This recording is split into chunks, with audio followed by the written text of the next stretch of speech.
இன்னைக்கு நம்ம ரொம்ப ரொம்ப சத்தான ஒரு இட்லி தான் செய்ய போகிறோம். வெள்ளை சோளம் இட்லி. இப்போ நம்ம வீட்டு மரப்படி மசாலா ஐட்டம்லாம் நல்லா வறுத்து சுத்தமாக நம்ம வீட்டுக்கு எப்படி செய்வோம் அதே மாதிரி நாங்கள் செஞ்சு எல்லாருக்கும் கொடுத்துட்டு இருக்கிறோம். முருங்கை பொடி, பிரண்டை பொடி, 500 சர்க்கரை இருந்தாலும் நார்மலுக்கு 100க்கு 100 கொண்டு வர்ற சர்க்கரை கண்ட்ரோல் பவுடர், நிறைய சத்துக்கள் நிறைந்த சத்து மாவு, செட்டிநாட்டு பிரியாணி மசாலா, பருப்பு பொடி, கருவேப்பிலை இட்லி பொடி, செட்டிநாட்டு சாம்பார் தூள், ரசப்பொடி, மாங்காய் ஊறுகாய், 12 விதமான மூலிகை சேர்த்து காய்ச்சி எடுத்த ஹேர் ஆயில், ஆவார அரப்பு பொடி. இந்த பொருள் எல்லாம் உங்களுக்கு வேணும்னா கீழே இருக்கிற வாட்ஸ்அப் நம்பருக்கு கேட்டு வாங்கிக்கோங்க.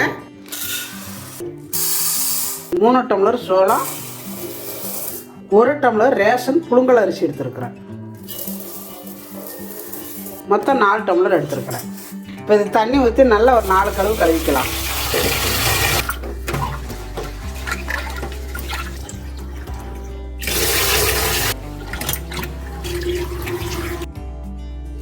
இப்போ நல்லா கழுவி எடுத்துகிட்டு வந்தாச்சு. இது ஒரு 5 மணி நேரம் ஊறணும். ஊறட்டும். இப்போ நம்ம ஊற வச்சு 5 மணி நேரம் ஆயிடுச்சு. இப்போ இதை ஆட்டணும். ஆட்டுறதுக்கு முன்னாடி உளுந்து ஊற வச்சுக்கலாம். 5 மணி நேரம் கழிச்சு தான் நான் உளுந்து ஊற வைக்கிறேன். எதில் அரிசி எடுத்தோமோ அதில் 1 டம்ளர் உளுந்து, வெந்தயம். இப்போ தண்ணி ஊற்றி ஊற வச்சுருக்கிறேன். இது வந்து 1 மணி நேரம் ஊறணும். 1 மணி நேரம் ஊறினா போதும். இப்போ இது எல்லாமே நல்லா ஊறிடுச்சு. உளுந்தும் ஊறிடுச்சு. நல்லா கழுவிட்டு எடுத்து வச்சுருக்கிறேன். இப்போ இதை வந்து அரைச்சிக்கலாம். ஃபஸ்ட்டு உளுந்து அரைச்சிக்கலாம். உளுந்து அரைச்சிட்டு சோளத்தை அரைக்கணும். அரைச்சிட்டு நான் காட்டுறேன். இப்போ நம்ம உளுந்து ஆட்டி அள்ளியாச்சு. இப்போ நம்ம சோளத்தை அரைச்சிக்கலாம். இப்போ மாவெல்லாம் ஆட்டி அள்ளியாச்சு. தேவையான அளவு உப்பு போட்டு கலக்கி வச்சிடலாம். இப்போ நைட்டு கலக்கி வைக்கிறேன். காலையில் இட்லி ஊற்றணும். இப்போ கலக்கியாச்சு. மூடி வச்சிடலாம். இருக்கட்டும். இப்போ நைட்டு ஆட்டி வச்ச மாவு பாருங்க நல்லா பொங்கி வந்து நிற்கிது.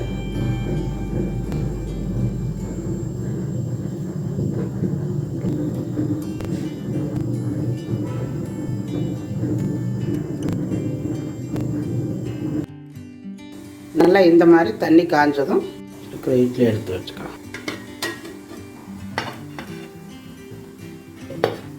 5 நிமிஷம் வெந்தால் போதும். வேகட்டும்.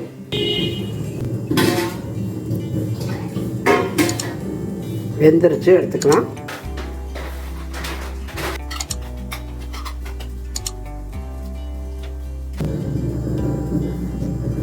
பாருங்க இட்லி நல்லா சாப்பிட்டா எவ்வளோ நல்லா இருக்கு பாருங்க.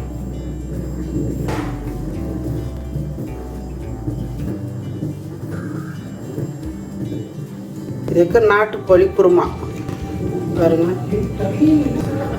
நாட்டுக்கோழி குருமா, நாட்டுக்கோழி குருமா இட்லி நல்லா சாப்பிட்டா இருக்கு பாருங்க. இப்போ நம்ம இந்த மாவில் தோசை எப்படி வருதுன்னு பார்க்கலாம்.